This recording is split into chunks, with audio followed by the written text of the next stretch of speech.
Costumo falar que realmente São Paulo é um país à parte, né? E a construção civil não é diferente. Muita gente fica esperando a oportunidade ideal, mas a verdade é que vamos lá, o dia que eu peguei um apartamento, se eu fizesse a conta de um apartamento versus o que eu ganhava na imobiliária, não justificaria eu sair da imobiliária para fazer isso. De um virou 2, virou 3, viraram 12, ali nasceu o Evandro construtor, né, vamos chamar assim.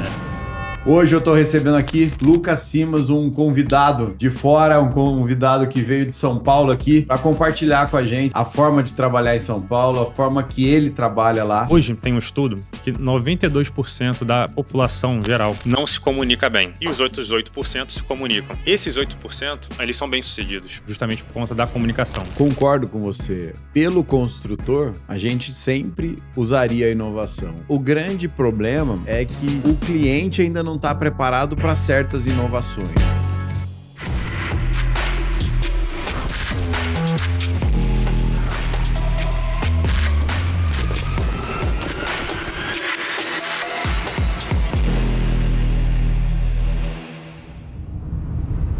E eu vejo que a forma com que você trabalha em São Paulo é um pouco diferente da forma com que a gente trabalha aqui em São José, no interior, e acho que é a forma diferente até do que a grande maioria das pessoas trabalham, porque o seu cliente é um cliente, né, muito focado no prazo de entrega, né? Então eu queria que você falasse um pouco mais o perfil de obras que você faz e as características dela e como que o engenheiro, né, o construtor que está ouvindo a gente faz para também trabalhar nesse perfil de obra.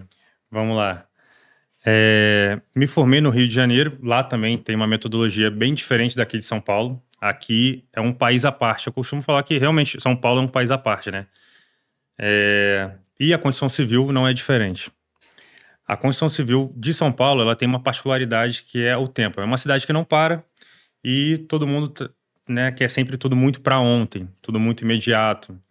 Então a gente trabalha com os pilares de custo, velocidade, qualidade, né, e a gente tenta entregar tudo isso junto, né, dentro do prazo.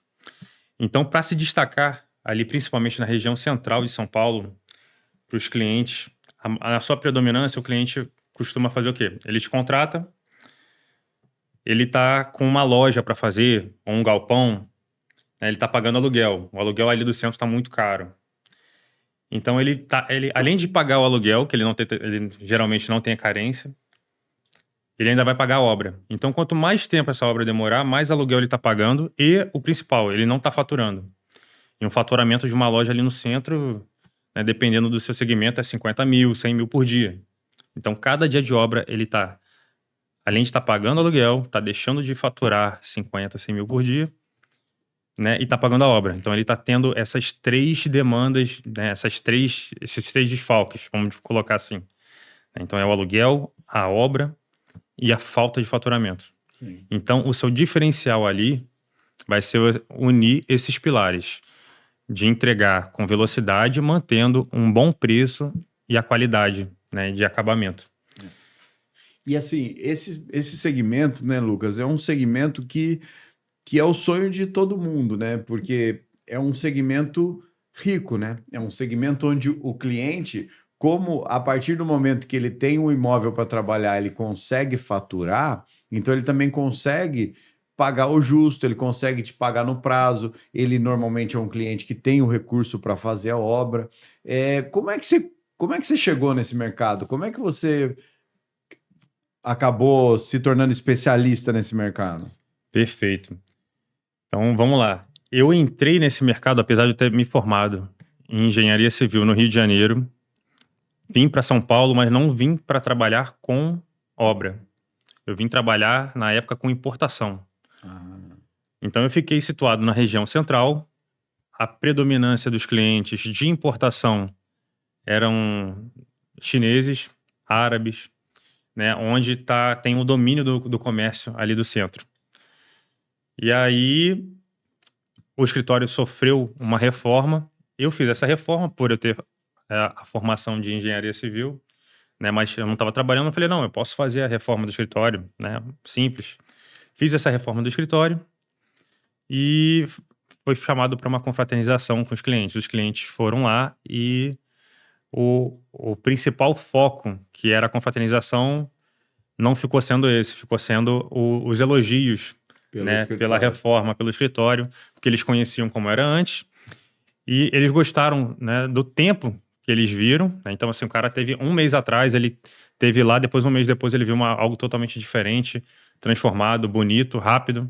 Então, é tudo que eles buscavam como empresários imobiliários, né? Empresários do setor imobiliário do centro de São Paulo. Então, eles gostaram da velocidade, gostaram da qualidade. E tudo isso você ainda trabalhando na empresa, Eu trabalhei. não como consultor. Beleza, isso aí foi em 2017. Tá. Eu trabalhando com importação. E um cliente falou: Nossa, você faz loja também? Faço. Você faz minha casa? Faço. Então, eu já tinha o quê? Eu já tinha a primeira barreira da confiança já conquistada. Entendi. Porque eles já eram meus clientes de outro segmento. Sim. Então, eu já tinha essa barreira da confiança. E aí, quando você tem a confiança, né, as coisas ficam mais fáceis nesse segmento. Então, eu comecei fazendo uma loja, depois fui fazendo a casa de um cliente. E assim, eu fui me dividindo novamente na função de engenheiro e trabalhando na importadora. Entendi. Até que chegou um determinado momento que a demanda para engenharia, e que é a minha vocação, minha paixão, né, foi aumentando, né, por conta dos resultados. Que Entendi. para eu ser competitivo, nisso aí eu apanhei muito, para eu ser competitivo e conseguir atender a necessidade que meus clientes tinham, eu tive que desenvolver metodologias para que as mãos de obras se comunicassem, trabalhassem ao mesmo tempo, associando também a logística, a entrega de materiais, a previsibilidade de suprimentos. Então, tudo isso aí tinha que formar uma música perfeita para que eu conseguisse ser mais rápido do que os meus concorrentes, mantendo a qualidade e todo mundo ali trabalhando de maneira harmônica para entregar um bom resultado para o cliente. E aí, graças a Deus, fui conseguindo aperfeiçoar essa metodologia ágil, né, principalmente ágil no trabalho, conseguindo fazer as mãos de obras se comunicarem de maneira que uma não atropele a outra e que não gere retrabalho para a outra e consiga, no final, né, o resultado da satisfação do cliente.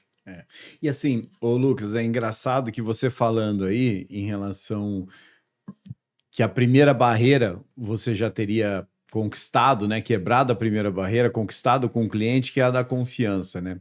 Eu digo que uma das principais dores que existe do cliente na construção civil é o quê? Ele tem medo de ser enganado.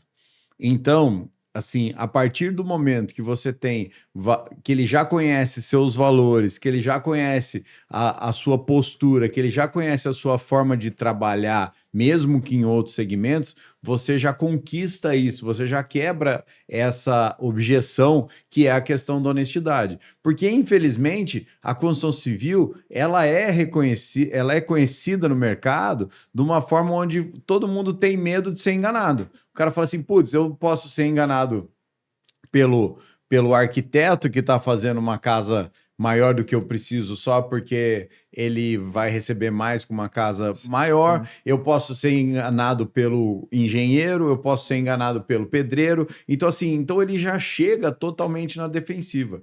E a partir do momento que você é indicado, né?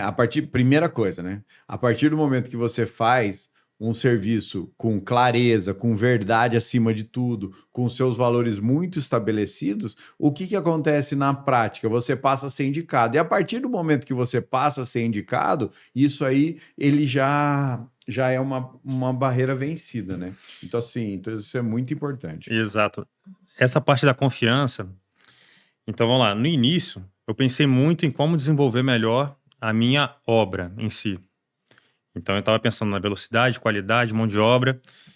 E depois que eu já tinha isso tudo muito controlado, muito definido, eu fui pensando exatamente nessa questão, como eu aumentar a minha transparência para que eu consiga desenvolver mais o meu relacionamento com o cliente, visando, né, a indicação como marketing, que hoje é a minha principal ferramenta, né, de marketing, é o meu relacionamento com os clientes.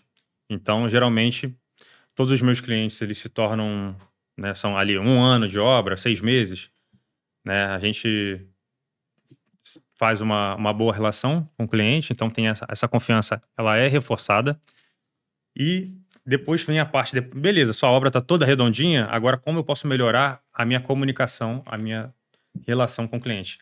Então eu fui começando a desenvolver maneiras de aumentar minha transparência, para que essa confiança fosse ainda mais reforçada. Sim. Então hoje meus clientes, dependendo da obra, eles têm acesso, né, na palma da mão, né, pelo celular, eles conseguem monitorar a obra dele, né, então eles conseguem ver o horário, se foi gente ou não foi, né, o horário que chega o fornecedor.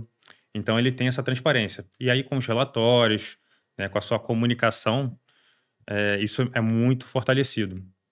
E aí você já entrega um bom resultado, entregando a obra no prazo, no custo, com qualidade, e você passa ainda toda essa transparência, reforçando a sua confiança, ali ele vai querer te fidelizar. Ele vai querer ter você como sempre um construtor para ele. Sim. Então, e Sim. quando alguém for perguntar, ele vai te indicar.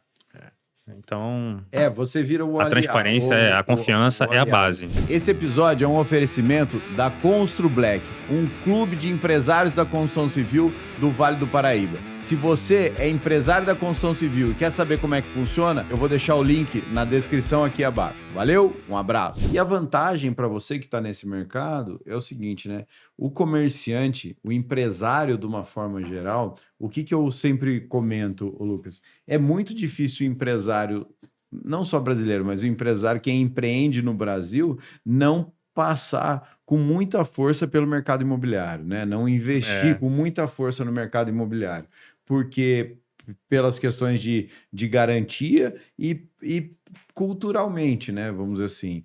Agora, eu queria te fazer uma outra pergunta.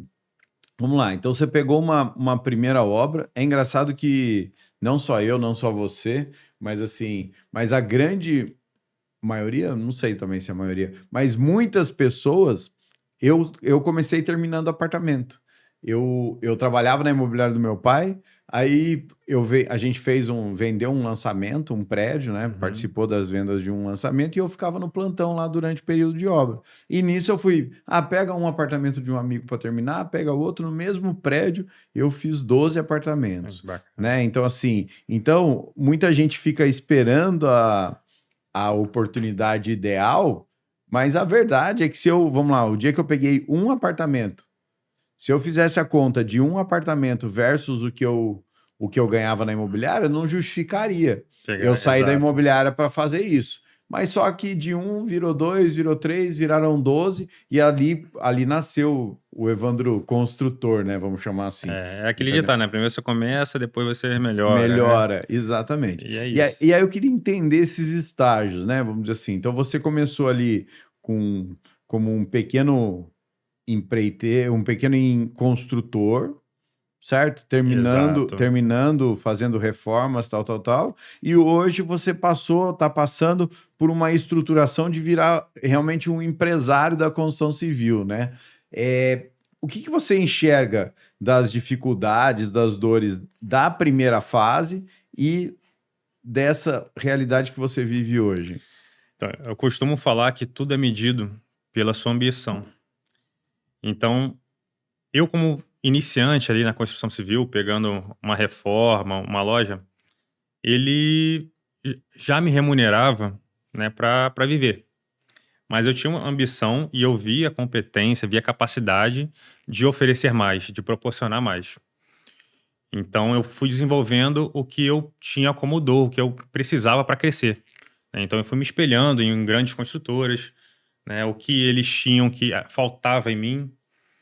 Então, fui melhorando desde a minha liderança, a minha percepção do que faltava, questão de comunicação, delegação, né? E aí, fui passando por todo esse processo. Hoje, né, a gente está saindo, eu ainda me considero, né, uma construtora que está caminhando para dar aquele próximo passo do profissionalismo, né, saindo do amador para o profissional. Não coloco ainda 100% estruturado, né? Estou aprendendo, estou ali aperfeiçoando, ajustando para que fique da maneira ideal. Mas os desafios, né, são bem diferentes. Os desafios iniciais né? A maioria é por falta de experiência. Tá. Então a gente aprende muito nesse início. E aprende errando, aprende pagando, aprende tendo prejuízo, né? E eu acho que não tem um engenheiro, né, que fez uma obra que saiu fora do controle. Tenha sido errado no orçamento, no estouro de prazo, um empreiteiro ou um pedreiro que te deixou, abandonou a obra. Então, todas essas dores a gente vai aprendendo na prática, né? E hoje a gente já tem alguns mecanismos para a gente evitar. E o que eu vejo, né, o Lucas, é o seguinte, né? Não existe a segunda fase se não tiver a primeira, né? Vamos dizer assim, Tem que passar não pela primeira. tem que passar pela primeira, que é o quê? Cara, vai vender e depois vai realizar. Ah, mas eu tô tendo que me empenhar para realizar.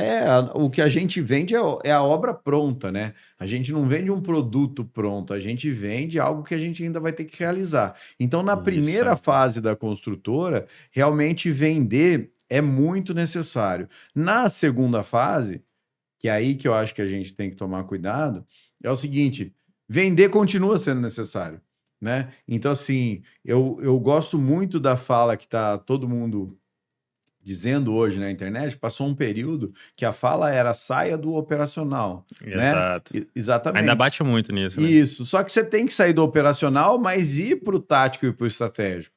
Não é que você vai sair do operacional e a demanda da sua obra vai continuar acontecendo, a demanda da tua empresa. Então, o que acontece? Você tem que sair do operacional, só que daí você tem que focar na prospecção para poder manter o operacional. Então, assim, Exato. que é o que a gente falou aqui antes de Você muda, começar. você muda seu operacional, né? Exatamente. Isso. O seu operacional Isso. mudou, O né? seu Você sai do operacional mudou. operacional da empresa, mas você passa a ter a sua agenda, o seu operacional. E qual que é a realidade, né, Lucas? Muita gente, que eu acho que tanto eu como você, a gente fala bastante isso na internet. O que que é? O... A gente precisa criar um primeiro movimento de ação, né? Para as Isso. pessoas, né? Eu acho que o fato do engenheiro, do arquiteto, ter muito essa relação com as exatas, com o perfeccionismo, acaba jogando muito o iniciar para frente, né? Vamos dizer Uhum. assim, um monte de gente. Ah, Você não, está preparado. Você primeiro tá escolhendo o melhor momento para agir, para né? agir. Mas a gente tem que agir primeiro para depois aparecer o melhor Ou a momento. melhor obra, né? Tipo assim, ai, Isso. poxa, mas eu não consigo trabalhar com a taxa de administração que você trabalha. Eu falo, você não consegue trabalhar com a taxa de administração que eu trabalho hoje, mas com a taxa de administração que eu comecei, você consegue. Por quê? Porque é o que eu falei, eu fazia administração e não cobrava só pela mão de obra. Por quê? Porque eu queria ser administrador. Então, Isso assim, mesmo. então você tem que ir aumentando, né? Subindo a sua prestação de serviço para poder ir cobrando aos poucos. E as pessoas querem a margem ideal, a obra ideal, sem risco, né? Então não tem jeito, né? Encontrar. Isso aí é o que a gente procura, né? A gente Sim. procura essa margem, tudo isso, mas. E agora, vamos lá. Eu queria também, né, um dos motivos da gente estar se encontrando hoje aí, tá falando, é em relação ao evento que você vai, Bacana. vai realizar, né? Me conta um pouquinho mais. Ele vai acontecer em junho, é isso? Isso, dia 21 de junho agora, mês que vem, Tá. né? Justamente voltado para esses profissionais, né? Arquitetos, engenheiros, gestores de obras, estudantes, né? Na fase final. Então, visando preencher, né? Esse espaço, essas dúvidas que o mercado de trabalho está ali te esperando, né? E que eu enfrentei, e você enfrentou, muitos engenheiros, né? Enfrentaram e caíram nesse buraco, apanharam, né? A ideia é passar, né? Todos esses erros, né? Para que vocês identifiquem antes de acontecer. Então, assim, vocês vão identificar esses erros de maneira antecipada para que não caiam nesse buraco. E você saber se precificar, né? Desde o orçamento, desde seu marketing pessoal. Então, todos esses caminhos, esses os cortas-caminhos, né, Tá. que a engenharia tem, né, então a gente vai desmitificar, vai passar todos os códigos de maneira bem didática, né, tirando todas as dúvidas. né, passar bem, né, bem, pegar na mão ali mesmo, né? Vai ser um evento fechado, né? Porque assim, a Focado. verdade é que a pessoa precisa iniciar, e para isso, às vezes Exato. falta o conhecimento, que é o que vai trazer essa coragem de agir, né, Lucas? O que eu vejo que é mais difícil para a pessoa iniciar é realmente tomar essa decisão. Por exemplo, a minha lá que eu falei que foi terminando um Sim. apartamento. Como é que funcionou na prática? Na prática é o seguinte, eu ia fazer a venda do apartamento para um amigo meu. Uhum. Ele pediu para eu orçar a obra para ele. Ah, quebra uma parede aqui, faz um Sim. negócio ali. Ah, vê para mim quanto que eu vou gastar mais ou menos.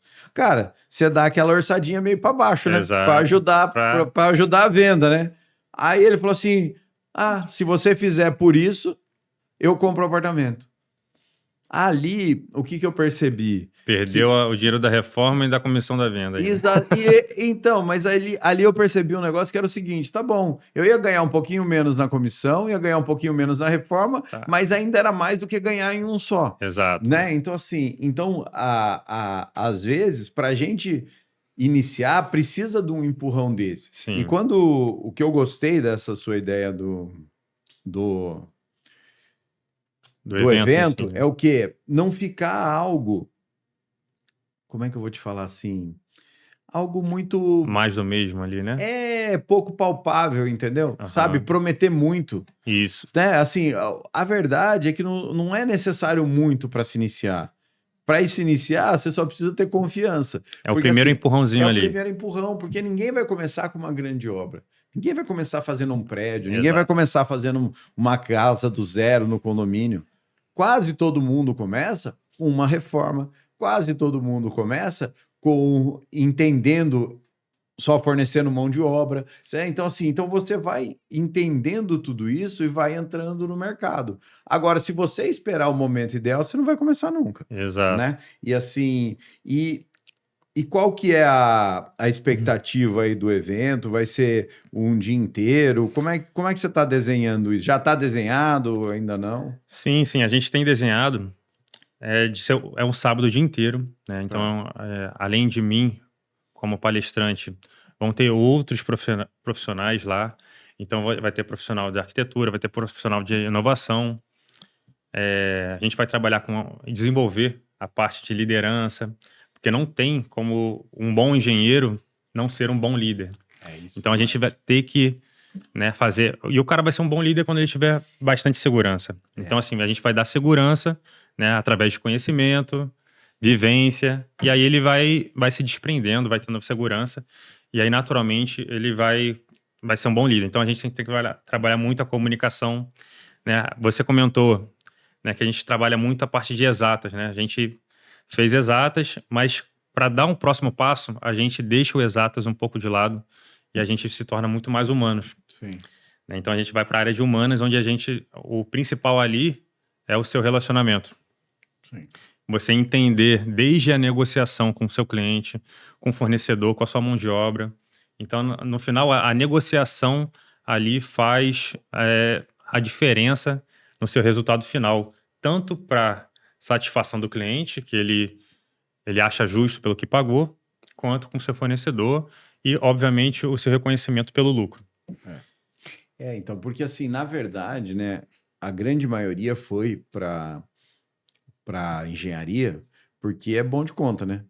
Ah, eu sou bom de exatas, eu sou bom nisso, eu Exato. sou bom naquilo. E eu ouvi outro dia que, que é muito interessante, e eu realmente tenho repetido isso, porque eu acredito, é o seguinte: você não vai conseguir ser um empresário completo se você só fizer o que você gosta, né? Uhum. Então, assim, então o que eu brinco é o seguinte: ontem, a gente está gravando aqui, é uma segunda-feira, ontem foi domingo, eu fiz uma reunião às 10 horas da manhã com o meu time comercial. Bacana. E eu perguntei, foi porque hoje era o primeiro dia do mês, tal, tal, tal. Ah, então como é que a gente vai estabelecer meta, isso, aquilo? Foi difícil para mim fazer uma reunião domingo às 10 da manhã com o time comercial? Não, porque o comercial é o que eu gosto. Agora, eu não Uhum. sou um cara da gestão financeira, de saldo do banco, projeção do mês. É o assunto que eu não gosto. Sim. Entendeu? Esse assunto, para mim, terça às 10 da manhã, que é um horário que eu já estou no escritório, ele é difícil para mim. Por quê? Porque eu não gosto. Então, Uhum. mas qual que é a verdade? Você só vai conseguir ser um empresário completo se você fizer o que você gosta e o que você não gosta. Isso Porque o mesmo. cara que é bom do operacional e não vende porque não gosta, não adianta. É. O cara que é bom da venda, mas não faz o operacional porque não gosta, também não adianta. Então, na verdade, o que as pessoas precisam entender, e por isso que elas precisam ir a eventos, por isso que elas precisam buscar se desenvolver em todas as áreas, é o que? Você vai ter que se desenvolver no que você não gosta também. Principalmente nesse início. Sim, Hoje você consegue até conciliar, sim, né? Então, assim, você consegue depois delegando, meio que se descentralizar. sim. Mas no início, que é só você e você, Eu preso, né? né? Você não tem, você recebe ali o limite para se bancar, né? Sim, O cara sim. que está começando uma reforma. Então ali você vai ter que desenvolver tanto a sua parte operacional, a sua parte comercial, né? Então no início você vai jogar todas as posições, né? E você depois se tornando empresário, né? E é aí que eu quero entrar, né? Pegar essa galera que está saindo agora da faculdade, né? Que vai pegar o mercado de trabalho, não sabe como fazer um orçamento, não vai saber se precificar, não tem a liderança ainda formada, né? Então tem aquela insegurança, caraca, vou pegar minha primeira obra, tem aquele nervoso normal, aquele frio na É. barriga. Então ele chegar né, você pegar ali aquele recém-formado ou um engenheiro que está ainda inseguro com a sua liderança e você desenvolver essa liderança é o principal objetivo desse evento. E o que que acontece, né, Lucas? É muito mais fácil do que parece, né? Porque Exato. assim, se a gente parar para pensar, o que eu brinco lá, explicando para as pessoas é o seguinte: imagina o seguinte, você pegou uma obra, uma reforma de 6 meses, certo? Uhum. Pega o lucro que você vai ter trabalhando sozinho, trabalhando de casa, né? Mas fazendo tudo que tem que ser feito. Exato. Orçando a obra do jeito certo, se relacionando com o cliente do jeito certo. Ou seja, você não precisa ter muitas obras. O que você precisa são poucas obras bem administradas. Se você pegar uma obra de uma reforma de 4 a 6 meses, dividir pelo período, eu não tenho dúvida que você vai trabalhar menos e vai receber mais do que se você tivesse prestando serviço, Exato. né? Sim. Então assim, não tem prestando serviço por um valor fixo. Então assim, o importante é o quê? Esse primeiro passo parece muito difícil porque todo mundo fica comparando a uma grande obra, Sim. né? E é Assim, a mesma coisa. é a mesma coisa. Ou seja, você pegar assim, que nem, por exemplo, que nem o meu caso lá que eu falei. Cara, eu entrei num prédio fazendo um apartamento. Fiz 12. Sabe o que Uhum. aconteceu, Lucas? Eu entrei, eu tinha um Palio branco, 2 portas, sabe? Uhum. Eu saí com essas 12 obras, eu tinha uma Ranger e uma moto. Eu falei, nossa senhora, nunca mais vou ser corretor. Vou, É, vou, vou trabalhar de obra. sim. Você entendeu? E o que que aconteceu? Qual foi um erro meu lá atrás? Foi o seguinte: falou, cara, se só reformando eu já estou ganhando isso, vou começar a construir do zero. Aham. O que que aconteceu? Demorei muito tempo para voltar a ganhar dinheiro de novo. Por Sim. quê? Porque construir do zero, o ciclo é muito longo. Esse mercado inicial do mercado de reformas, ele é bom que ele é dinheiro em caixa. Ele é Uhum. tipo assim, ó, você já fecha o contrato, já pega um sinal, já compra um material, 3 meses, 4 meses está pronto, já botou esse dinheiro no bolso, já vai fazer outro. Então, assim, o mercado, esse é um mercado que é uma oportunidade muito grande porque ele é subestimado, né? Tem muita gente, né? Eu tenho amigos grandes que vivem de fazer reforma, né? Então, assim, Sim. esse é um caminho que é interessante. Ah, quer fazer a casa do zero? Lógico, eu faço casa do zero, é o meu principal negócio. Sim. Tudo bem, mas você precisa de uma outra estrutura, você vai crescendo para chegar lá, né? E aí que, e aí que é uma boa a sua metodologia, né, ser mais rápida. Porque justamente quanto mais tempo você passa na obra, mais boleto vai chegar, mais conta vai chegar para pagar, Sim, e aí seu lucro está sendo mais ainda dividido. Então você associar, né, e eu bato muito na tecla, né, a questão da velocidade, né, a agilidade. É ser ágil sem fazer as coisas depressa. Ser rápido sem fazer tudo depressa, né? Mantendo tanta qualidade, não negligenciando segurança. E aí a gente consegue, né, maximizar o lucro quando você consegue ser mais ágil. Sim. Então, e isso aí pro cliente, né? Que cliente não vai querer seu projeto entregue antes do combinado? Sim, sim, sim. Né? Não, e Então, assim, se você tiver nessas áreas de obras rápidas, cara, eu não tenho dúvida que, que o fluxo de caixa ele é muito saudável, né? Você vive isso lá porque, assim, apesar de suas obras serem grandes, também são obras onde o prazo acho que é o fator determinante. mais determinante, né? O que eles mais gostam de ver. Agora, deixa eu te fazer uma pergunta. Lucas, a gente percebe aí que obra dá like, né? Obra traz seguidor, né? Obra que dá certo e obra que dá errado, né? Então, assim, como é que você vê esse mercado, né? Que é o mercado onde o empresário ser o influenciador do seu próprio negócio. Como é que você enxerga esse caminho, né, da pessoa se posicionar como profissional para conseguir realmente fazer com que isso traga mais negócios? Esse aí é um assunto muito, muito bom, né? E é o principal quanto ao tema do seu marketing pessoal. Tá. Hoje é dado, né, a questão da comunicação.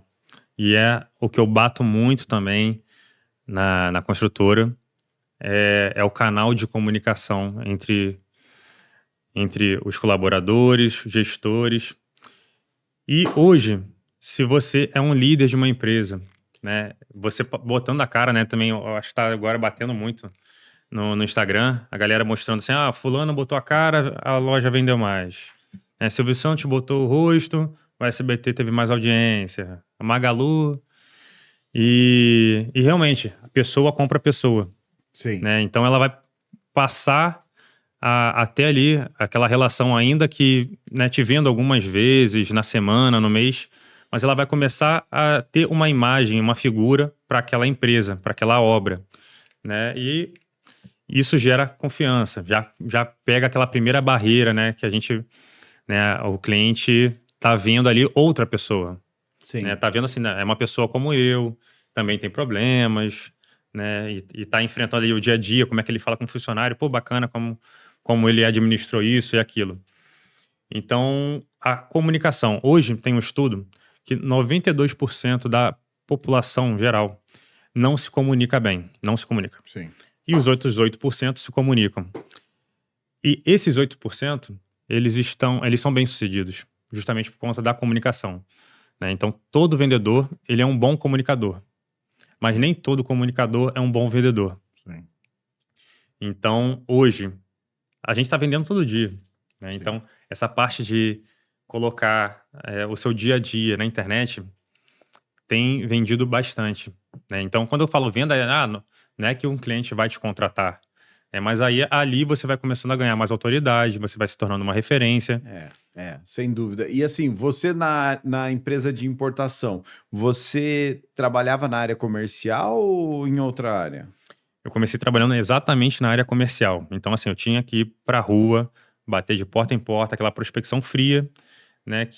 Mas que você quase não tem resultados, mas que desenvolve muito a sua comunicação, né? É o principal. Então, assim, para vender, você está preparado. Então, você já tem ali vários argumentos para as objeções, né? Mostrando o seu comercial, desenvolvendo ali. É uma história parecida com a minha, né? Eu, antes de ser construtor, engenheiro, fui corretor, né? Com meu pai na imobiliária e tal. Então, tem que saber vender bem. Entrei de office boy e saí de sócio do meu pai, né? A pergunta que eu quero te fazer, eu como corretor, vamos dizer assim, nós dois como vendedores. Então, eu tive uma escola como vendedor e depois eu tive uma escola como engenheiro. Uma escola, assim, uma experiência como vendedor, uma experiência como engenheiro. Você também teve uma experiência como vendedor, outra experiência como engenheiro. Qual das duas é mais importante para você hoje? É o vendedor. Hoje em dia... Os engenheiros que não me batam, mas a verdade é que o engenheiro a gente contrata. Exatamente. Hoje em dia, cara, você desenvolver a sua venda, né, é a principal profissão do mundo, né. Sim, Então, assim, hoje em dia nós temos que vender todos os dias, sim. né. E quando fala vender, não necessariamente é um produto ou um serviço de botar dinheiro no bolso, né. É plantar uma semente ali que ela vai ser geminada mais para frente, mas você vendeu. É. É assim, eu acho que a principal experiência que eu tive, que eu tenho, que eu trago da minha vida de vendedor é o seguinte, Lucas. Quando você vai fazer uma venda, quando no meu caso, era o corretor de imóveis, o que que acontece? Eu tinha que escutar o vendedor, a pessoa que estava O vendendo o cliente, aham. imóvel, certo? Argumentar com ele por que que ele queria vender, por quanto ele ia vender. Eu tinha que escutar o comprador, argumentar com ele por que que queria vender, por que que ele queria comprar, por que que ele não iria comprar, certo? E Uhum. tentar fazer esse negócio.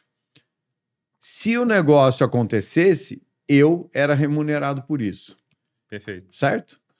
Aonde que está a grande experiência disso? Era quando o negócio não acontecia.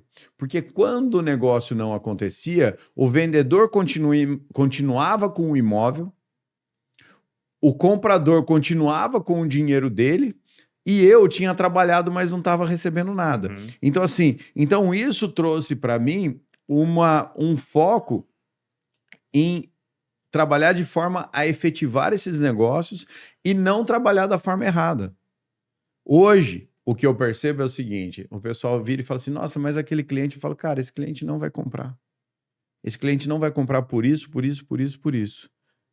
E ali eu tento tirar o que a gente chama de tirar o não. Eu tento tirar o não desse cliente o quanto antes, Verdade. certo? Por quê? Porque eu já sei que ele não vai comprar. Então, se ele não vai comprar, melhor que ele saia da minha lista de Sim. possíveis clientes, Ah, né? você já está separando ali o cara que é curioso, que O está cara que só é especulando, né. exatamente. E quando eu era só vendedor, eu não tinha essa experiência. Eu não conseguia ter. Então, isso eu fui aprendendo, aprendendo, aprendendo, e hoje eu consigo detectar. Da mesma forma que eu tenho cliente que fala não, e eu falo, não, vamos insistir, cara.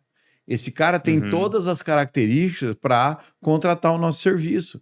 Né? Perfeito, Ele é um isso. cara que ganha o dinheiro dele em outro lugar, ele é um cara que tem um projeto muito bem feito, ele está num terreno bem localizado. Então ele tem as características de quem contrata a gente. Não é se o negócio é bom para mim ou ruim para mim, bom para ele ou ruim para ele. Ele precisa ter as características de quem contrata a gestão de obra, Perfeito, né? isso. Então, Que no final o que a gente quer, né, e que o cliente quer é passar pelo período da obra, né, vivendo uma experiência de bem-estar, sem sim. estressar ele, sem que ele precise se envolver efetivamente na obra e que ele continue tocando o negócio dele, né, É de isso maneira aí. normal. É isso, né? Vamos dizer assim, uma das coisas que a gente conversa muito é o quanto é difícil você criar um propósito para sua empresa e fazer e viver ele, né? E o nosso lá é exatamente esse, ou seja, é tornar a experiência do cliente leve e prazerosa durante o período de construção.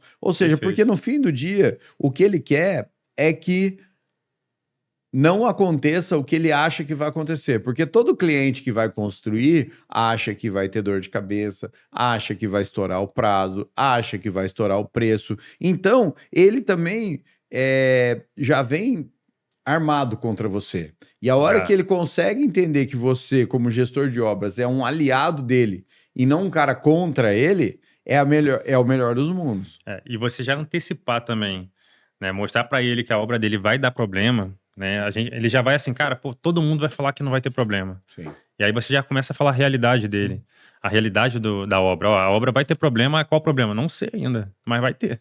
Mas eu tô aqui Então do teu lado para te mas eu ajudar. vou estar aqui, eu vou estar presente. Exatamente. Hum, E é aquela questão, é mais fácil você pegar uma obra mentindo do que falando a verdade. é, E o grande problema é que o cliente muitas vezes quer que você minta para ele, é. né? Então assim, uma obra, todo mundo acha que uma obra leva 12 meses. Uhum. A gente tem obras que levam 12 meses, Sim, mas a gente tem obras que levam 15. A gente tem obras que levam 18. A gente tem obras que levam 24. Por quê? Qual que é a complexidade? Quanto que você tem que fazer de muro de arrimo, de terraplanagem para sua obra chegar no I0, né? Então, Exato. assim, então tudo depende do tamanho do projeto, das características do projeto, da complexidade do projeto. Sim, Mas como o cliente quer fazer ela em 12 e tem um construtor que mentiu para ele e que fala faz em que 12. faz em 12, você fala que é 18, ele fica bravo com você. Uhum. E aí ele vai lá, fecha com o cara de 12 e o cara entrega em 24. Pois é. E ainda cobra 3 vezes mais. Exatamente. Por isso que aí que entra a comunicação também, a Sim. parte de relacionamento. Sim. Né? Porque a gente mostrando que não tem como fazer em 12, no caso, exemplificando, e mostrando ali o cronograma, né? Respeitando o tempo de cada processo. Sim. Né? Então, assim, para qualquer pessoa, ainda que leigo, ele vai ver todos os processos da obra sendo, Sim. né, de maneira bem discriminada, cumprindo os 18 meses. E outra coisa que a gente fala que tem a ver com prazo, né? Que você falando aí, eu fico um pouco ressabiado aqui. Me conta isso aí, cara. Vamos dizer assim, todo mundo com medo de prazo de obra. E você ganha os clientes a hora que você coloca multa, é isso? Isso. Então, isso começou quando um cliente que já foi muito enganado, né? Vamos pegar um cliente desse, que ele foi muito enganado e ele, para fechar a obra, era a primeira obra dele comigo, foi uma indicação, mas ele estava com os 2 pés para trás, né? Em termos de desconfiança, por ser muito jovem, né? Por achar que eu não ia honrar, ia ser só mais um, né? A prometer aquilo. E aí partiu até da ideia do cliente. Então, tá, então você me garante que vai me entregar em 3 meses? Falei, garanto. E aí eu já tinha traçado todo o plano da obra, né, já tinha feito reunião com o empreiteiro, mostrando, dei um prazo menor para o empreiteiro. E surgiu a primeira obra que tinha multa por atraso. Então, inicialmente, essa primeira obra era R$ 1.000 por atraso. Eu já fui vendo, se eu atrasar, eu já fui vendo quanto que eu tinha de lucro e quantos dias eu ia aguentar. Entendi. Então, assim, cara, eu aguento aqui tantos dias, que ia ser meu lucro de obra, né? E eu comecei a adotar, né? Algumas construtoras já até costumam, alguns clientes já costumam botar multa diária, mensal. E eu comecei a adotar isso nos meus contratos como comercial. Então, isso aí ficou sendo um marketing. Sim. Então, além de já ter uma referência de indicação, eu ainda boto ali como garantia. E aí eu acabo explorando como marketing mesmo. Acaba que É um entregável, né? Porque se você está entregando se você está garantindo o prazo para um empreendimento comercial que cada dia a menos é um dia a menos de faturamento, faz todo sentido. Sim, para o cliente, aquilo ali, ele paga com prazer. Se você entregar com antecipação, ele paga. Se eu entregar com atraso, eu pago. Ele quer me pagar ali 100 mil, E não é sei quanto. pau que bate em Chico, bate em Francisco. Exato, Ou seja, a mesma coisa. regra. Se um dia a mais, você Eu pago paga, por aí exemplo, R$ 1.000 por dia. Então tá. Então, a cada dia que você demora mais para entregar, menos 1.000 do meu bolso. menos 1.000 do seu bolso. E se você entrega com um dia de antecedência, é mais 1.000 para você. Mais 1.000 pro bolso. E aí eu compartilho essa ideia também com a minha equipe. Sim. Né? Que aí eu faço essa divisão dos lucros para que eles também tenham essa motivação, para que esse dinheiro, além deles receberem mais para trabalhar até um pouquinho mais tarde, né? Dá para colocar um ajudante a mais, né? Dá para fazer alguma coisa para tornar mais ágil. E aí a gente consegue, puxa para um outro gancho quando a gente fala de agilidade, que são os materiais de inovação. A inovação na construção civil, né, ela caminha justamente para que os processos sejam mais ágeis, mais baratos, mais resistentes e sustentáveis.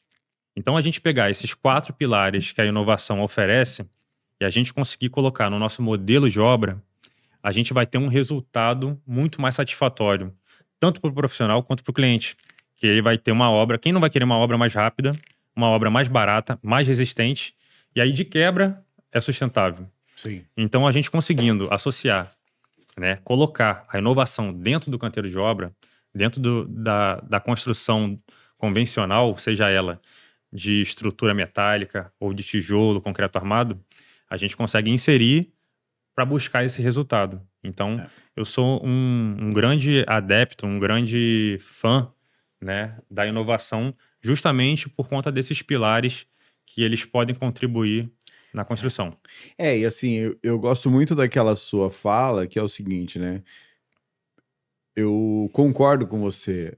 Pelo construtor, a gente sempre usaria a inovação. O grande problema é que o cliente ainda não está preparado para certas inovações, né? Perfeito. Eu uso muito o exemplo do tênis, aquele tênis de corrida colorido, sabe? Bonitão Uhum, lá e tal. Todo mundo acha bacana, fala isso, acha bonito e tal. No pé dos outros, né? Quando ele vai comprar para ele fala, vou levar um cinza mesmo, né? Então, assim, é exato. mais ou menos isso. Ou seja, todo mundo quer usar, quer os benefícios da inovação, mas não quer ser o primeiro a utilizar. Então ele quer que o vizinho teste na casa dele, depois ele Sim. põe na casa. Esse aí é o principal, né? É o primeiro problema e o principal problema quando você está fazendo a obra para um cliente e aí ele tem essa objeção, essa resistência com a inovação. Então, você fazer uma construção, quando você vai construir totalmente com inovação, né, Não funciona. não funciona. Então, eu tento construir de maneira híbrida, né, preservando a vontade do cliente. Né, Sim. eu instruo, explico, né, me apresento como o profissional. Né, já fiz outras obras, outras experiências utilizando esses materiais ou esse tipo de serviço. Né, então, eu tento passar com mais clareza, mais confiança. E aí vai muito da sua postura, do seu posicionamento e da sua defesa. Né? E aí, obviamente, você não está ali tentando convencer, você está tentando oferecer. Né? Você tem que passar a imagem para o cliente que você não está querendo vender, você está querendo Sim, servir. sim, Você sim, está sim. preocupado em proporcionar para ele uma obra que você está preocupado com a necessidade dele. A necessidade dele é receber a obra mais rápida. Então você está falando, ó, eu tenho um jeito de resolver, eu tenho uma solução para isso. Ah, eu não quero gastar muito, eu também tenho uma solução para isso. É essa aqui. Ah, eu quero uma coisa mais forte, eu quero botar mais ferro. Tem uma solução para isso também. Entendi. Tudo utilizando inovação.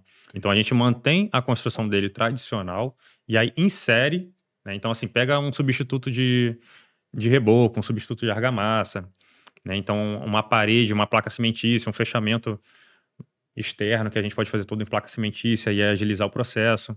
Então, dependendo da inovação, a gente vai conseguindo, mas a objeção é muito forte, né? Então, hoje em dia, né, por mais que já seja antigo, eu tenho 36 anos, Tá. mas o Light to Frame deve ser mais antigo do que eu. Sim, Mas todo mundo ainda vê como algo muito novo sim, e tem muita rejeição, sim. né? Então, dificilmente, né, e aí a turma do Light to Frame também agora vai me bater, mas dificilmente, né, alguém aí com 40, 50 para cima que pegou a construção tradicional, o método convencional, É.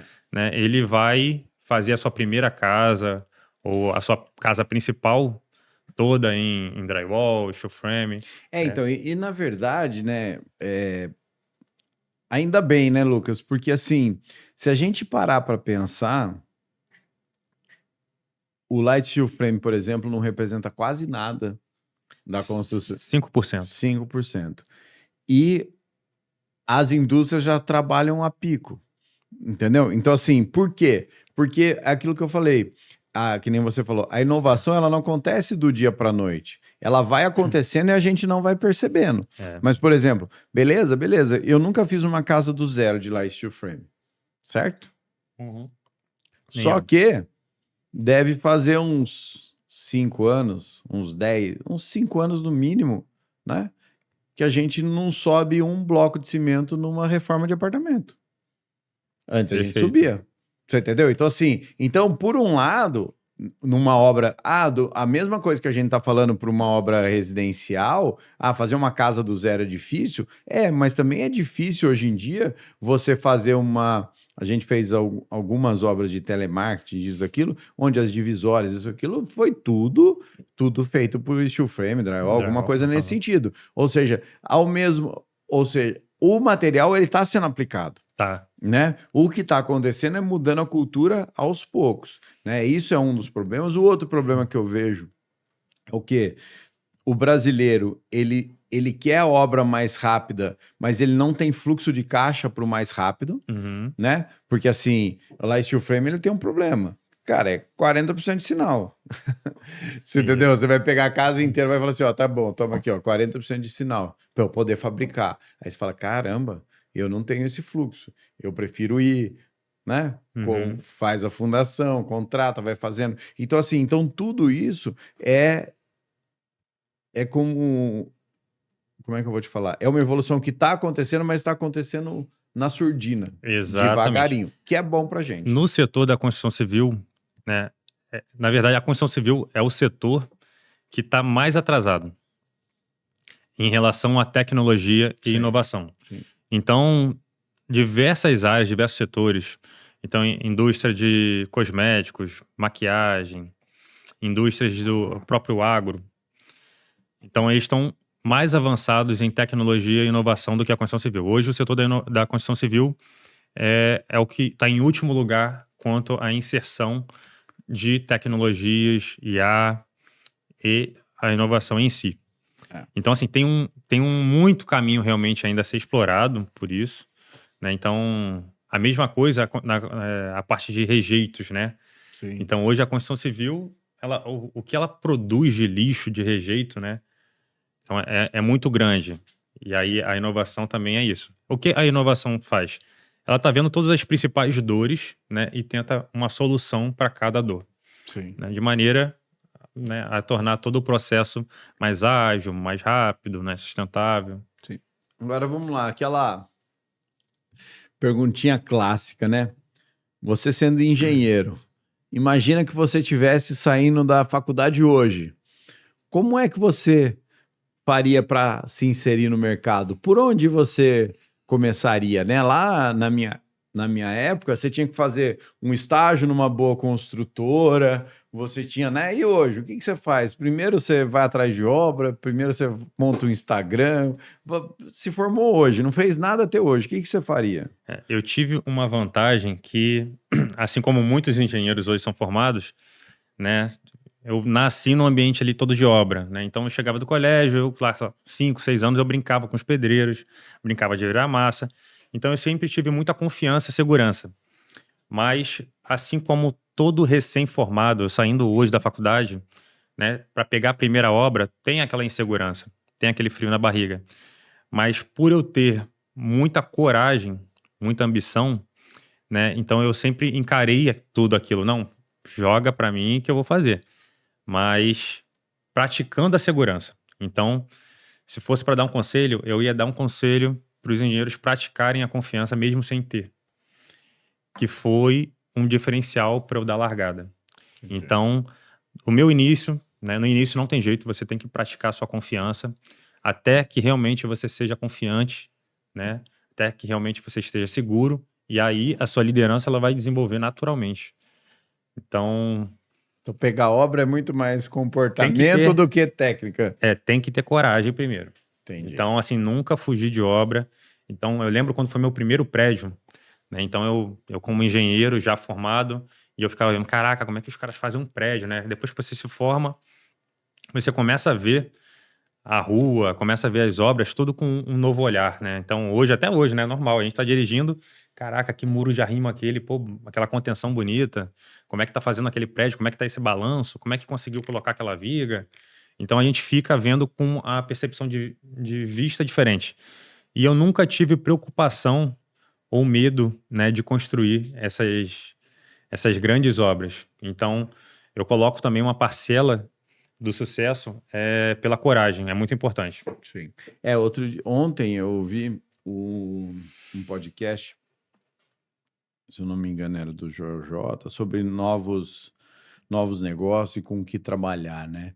E ele falou uma questão que é muito interessante, que é o seguinte: você tem que buscar negócios seculares, negócios milenares, né? Por quê? Porque são negócios que estão comprovados que não vão deixar de existir, né? Então, assim, então o que eu acho da construção é que, apesar de toda a tecnologia que está vindo, apesar de tudo que vai mudar no mercado, apesar de tudo isso, não tem jeito. Ou seja, tudo passa por uma construção, Tudo. né? Então, assim, se a pessoa quiser montar um e-commerce, ela não vai montar uma loja, mas ela vai montar um depósito, né? Então assim, não, mas ela vai alugar o depósito. Tá bom, mas o depósito que ela alugou, alguém construiu, né? Então assim, o jovem não quer mais comprar apartamento. Tá bom, mas ele quer morar. Se ele É quer isso morar, mesmo. alguém construiu para ele morar. Então assim, o dinheiro, ele muda de mão. O negócio, ele muda o formato, mas ele não deixa de passar por uma construção, Muito né? Então bom. assim, por isso que eu acho que o nosso segmento, ele é muito rico, muito próspero e vai continuar sendo por muito tempo, né? Sim. Assim, eu não consigo imaginar um construtor que olhe para cima e fale assim, nossa, não tem ninguém maior que eu. Não, cara, o que é pequeno tem o médio, o que é médio tem o grande, o que é grande tem o gigantesco, Sim. e assim sucessivamente. Então, assim, desde o recém-formado, né, até o grande investidor que quer vir para o mercado imobiliário, existe oportunidade. Agora, o que precisa fazer? Você precisa entender esse novo mecanismo, né? Ou seja, a Não, gente tem é. falado muito aí também, outra coisa que a gente falou, a questão das locações, né?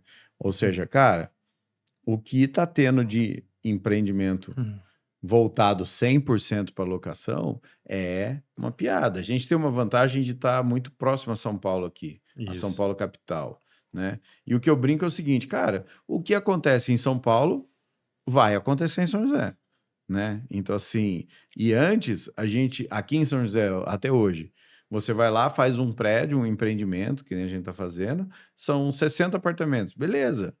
Tem 55 donos, deve ter algumas pessoas que têm 2 unidades. Em São Paulo, a gente já está vendo aí, né? Prédios de 20, de 30 unidades de loft feito por uma pessoa que é a Sim. proprietária do todo, Isso. né? Não, tem muito modelo agora em São Paulo, assim, de É, locação. de locação. Porque muda, assim, eu fiquei impressionado com o tamanho do terreno. Ou seja, um terreno de 250 metros, 300 metros quadrados, hoje em dia você consegue fazer empreendimento. É de 16, 20 unidades, né? Fazendo esses estúdios de 25 a 30 metros, Entendi. né? Que tá. Em São Paulo tem muita gente, tem muito predinho desse surgindo, né? Geralmente o construtor, né? Ele faz em permuta com o dono do terreno, Tá. né? Ao invés de ele comprar o terreno, ele dá 4, 5 unidades desses lofts, né? E aí, né, ele constrói. E o cara vai fazendo desse aí, mas tem muito. Tem Tem, muito. tem bastante. Tem muito. Então eu acredito que esse é um mecanismo, é um mercado que é o que a gente falou de quem tá se formando agora, né? O que eu faria? Isso. Eu olharia para o mercado atual, certo? Perfeito. Porém, eu faria algo que já acontece há muito tempo. Ou Uhum. seja, construiria para um cliente, construiria para vender ou construiria para alugar, né? Ou seja, de alguma Uhum. forma você tem que passar pelo construtor, né? Sim, é. Nesse início, então, principalmente, você vai acabar construindo primeiro para o cliente, né? Para Sim, você ter esse combustível para depois você conseguir começar a construir para você. tem que ter essa coragem, né? Primeira coisa. É importante você falar Perfeito. isso porque assim, muita gente acha que é só técnica, né? Muita Nada. gente acha que é pura e simplesmente é, a parte da execução. Eu vejo que a grande maioria dos engenheiros não está preparado para o que não é técnico, né? Perfeito. Mas Até porque é técnico também. exatamente, exatamente. E é o que ele gosta, aquilo que a gente falou, que é fazer o que é a zona de conforto para eles. Perfeito. Mas legal. E como é que você enxerga, só para a gente finalizar, a gente falou muito aí das regiões, né, de casas em condomínio, né? A gente vê um movimento muito grande do mercado imobiliário na região de Alphaville. Como é que você enxerga essa região, né? Você frequenta bastante lá como oportunidade de negócio ou como moradia? Como é que você enxerga a região de Alphaville? Então, Alphaville realmente é uma cidade muito próspera, né? Ela ficou com essa fama, né, dos principais milionários, né? Todo mundo, os famosos principalmente.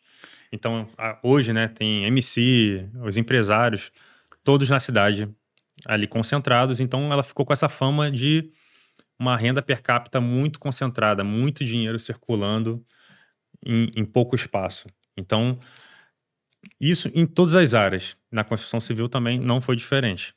Então, muitos construtores e engenheiros viram ali como uma terra de oportunidades, né, de começar a construir. Mas, ao mesmo tempo, são clientes com um nível de exigência muito alto. E o mercado, ele vai fazer essa separação natural, Entendi. né? Então, essa separação da qualidade, né? Então, só deixou o bom disso que, né, foi separando e foi deixando espaço somente para quem realmente é bom, para quem realmente é profissional. É o que eu enxergo hoje lá. Mas realmente, assim, é uma cidade muito próspera para quem tem profissionalismo, para quem tem qualidade, vai se dar bem, vai ganhar dinheiro, Sim. né? Para quem não tem, quem quer só se aventurar, né, realmente vai ser cortado. Então, e ali já é uma coisa muito fechada, é muito de indicação, né? Dificilmente alguém chegando vai conseguir pegar uma construção através de uma prospecção fria. Então, Entendi. É. tem que E ser construído. e assim, é uma região, né, Lucas, que acontece o seguinte, né? São Paulo, ser rico em São Paulo é morar perto do trabalho, né? E lá tem essa vantagem de que existem grandes empresas, centros empresariais, conglomerados empresariais que estão mudando para lá e ao mesmo tempo consegue ter o conforto de morar numa casa em condomínio, né? Então, Perfeito. assim, São Paulo capital é muito difícil você conseguir unir essas duas coisas, né? Vamos dizer assim, ou você Exato. trabalha ou você mora numa região nobre. É muito difícil estar muito Muito, sim, perto. é um poder realmente para ter uma casa, né, perto até do trabalho ali, realmente, Exatamente. aí entra naquela região ali, Quarto Centenário, É, então já é um valor bem alto, né, as sim, residências. sim, Então você tem que acabar optando por apartamento mesmo. exatamente. Bom, Lucas, que é muito assunto, né, cara? Então fica aí o Sim, convite. sim. Obrigado por ter vindo. Fica o convite para mais uma vez a gente está aí junto falando sobre alguns temas específicos, né? Eu gosto de ter um primeiro episódio assim para entender a história e depois a gente vem nos outros com temas específicos, ou a gente fala sobre inovação, ou a gente fala sobre a sua participação no Enix lá, ou a Bacana. gente caça um Tem bastante assunto assunto aí. Dá exatamente. pra gente bater um papo aí, tirar É, muita dúvida, desmistificação, dicas, né, então tem bastante assunto pra gente colocar em prática. não, mas legal. Mas obrigado aí por ter vindo. No dia 21, tô lá, vou comparecer no teu Sim. episódio, Não, sim, no seu evento. até estendo o convite para que você esteja lá no palco do meu lado, Legal. né, para compartilhar um pouco da sua experiência também. Vamos sim, a gente vai lá contribuir, tá Tá bom? bom? Obrigado. Beleza. Valeu, pessoal. Suas redes sociais? Meu Instagram, @lucassimas_. Valeu. Falou. Falou, consultor.